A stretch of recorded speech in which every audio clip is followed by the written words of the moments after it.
कि अगर किसी बच्चे की उम्र 22 वर्ष की है, या कोई 23 वर्ष का है, या कोई 24 वर्ष का है, तो उसके पास अब बहुत बड़ा जीवन शेष नहीं है। पढ़ाई के लिए उसके पास महज 4-5 साल ही है, और 4 या 5 वर्ष ही आपके पास में शेष है। आप ये मत समझना कि बहुत मौके पड़े हैं, बहुत अवसर पड़े हैं। और राजस्थान सरकार की जो वैकेंसीज है, और आपको पता है एक राउंड पूरा होने में 3 से 4 साल लग जाते हैं। मतलब आपकी एक गलती आपको सीधे 6 साल पीछे कर देती है। मतलब कोई 23-24 साल का स्टूडेंट था, कुछ गलतियां करके फेल हो गया, तो वापस वो सीधा 28 साल का होगा। और फिर नई जनरेशन आती है तो उनको कॉम्पीट करना इतना आसान नहीं होता। तो आप सबसे पहली चीज दिमाग में ये रखना कि आपके पास बहुत अधिक समय नहीं है। और मुझे जहां तक समझ में आ रहा है कि आप सभी 20 से 25 के बीच के हैं, और 20 से 25 के जो बीच के हैं, तो आपके पास में मान के चलिए मैक्सिमम 3 से 4 साल का समय है। और कल्पना करके देखना आप कि अगर आप जिसकी तैयारी कर रहे हैं उसमें अगर आपका नहीं होता है,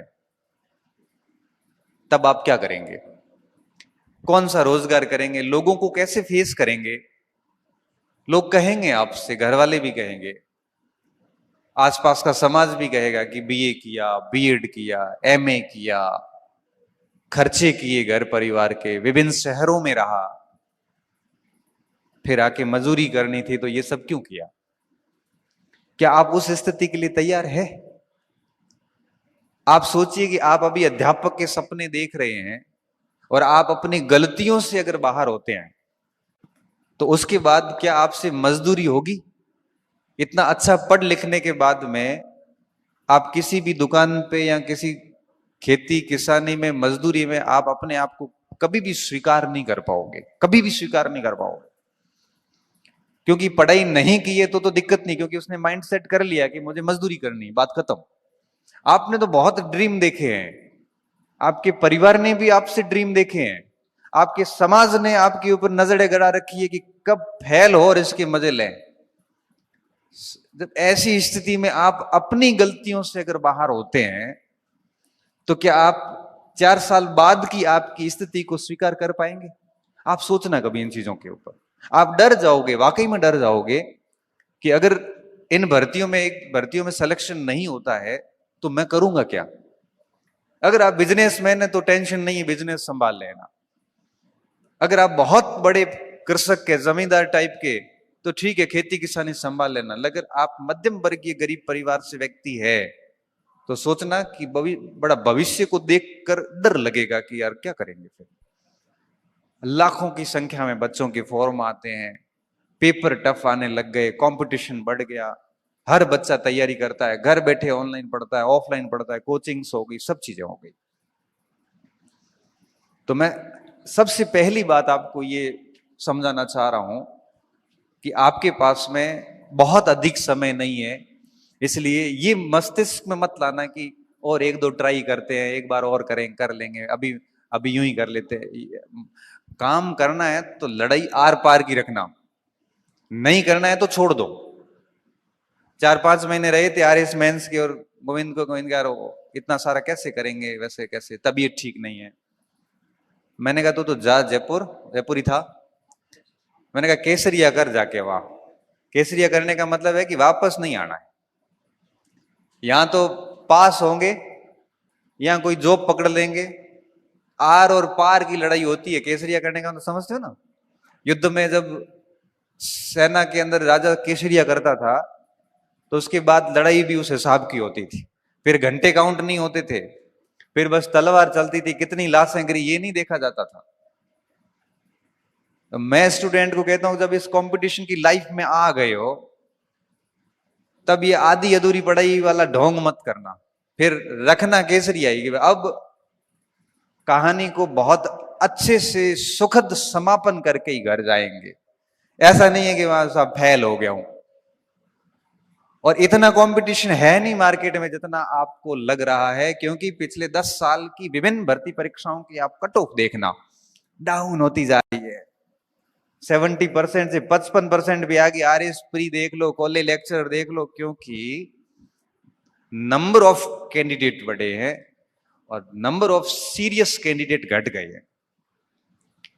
नंबर ऑफ सीरियस कैंडिडेट घट गए हैं, बच्चों में वो बात नहीं रही जो आज से 5-7 साल पहले हुआ करती थी।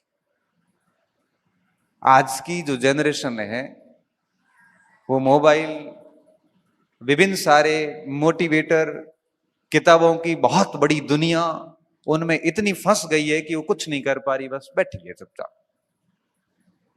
तो आपको इस चीज को लेके भी डरना नहीं है कि बहुत स्टूडेंट है, कोई फर्क नहीं पड़ता। मैं कहता हूं कि 2 साल में, अभी आपको बताऊंगा कैसे करना है। कोई स्टूडेंट 2 साल अगर अपने जीवन का 2 साल तरीके से दे देता है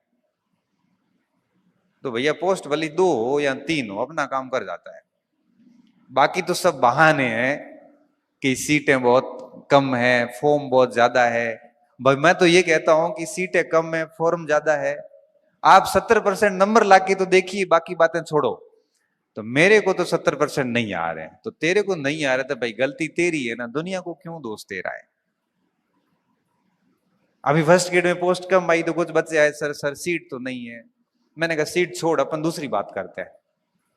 मैंने कहा तू मुझे फर्स्ट ग्रेड की मार्कशीट में 290 नंबर ला के देगा? तो क्या हाँ सर, तो मैं सिलेक्शन ला के दूंगा, सीट भूल जा। थोड़ी देर में बोला साहब 290 थोड़ा आ जाए। 290 थोड़े मुश्किल है। हाँ थोड़ी मुश्किल है तो मजा कर, सिलेक्शन होना नहीं। सिलेक्शन भी चाहिए और नंबर भी नहीं आएंगे। क्यों नहीं आएंगे? मेरे 335 थे। मैंने कहा तेरे को तो 290 का ही तो कह रहा हूं, बहुत 390 थोड़ी कह रहा हूं।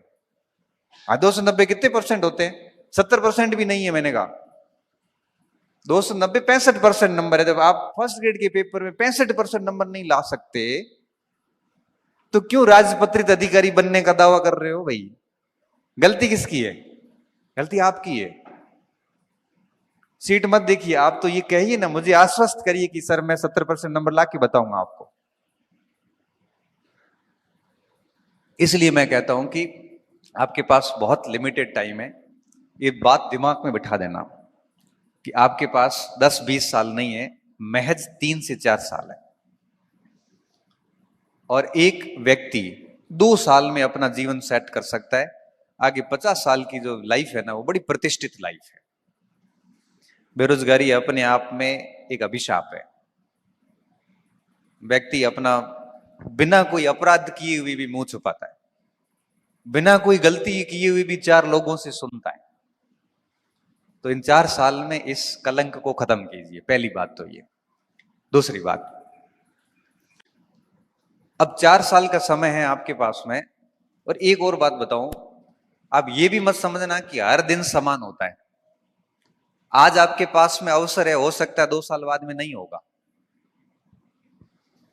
कई बार क्या होता है कि हमारे पीछे जो सपोर्ट सिस्टम होता है वो टूट जाता है कई बार, और इतना अचानक से होता है क्योंकि इस पृथ्वी पे जो भी आया है उसको जाना है।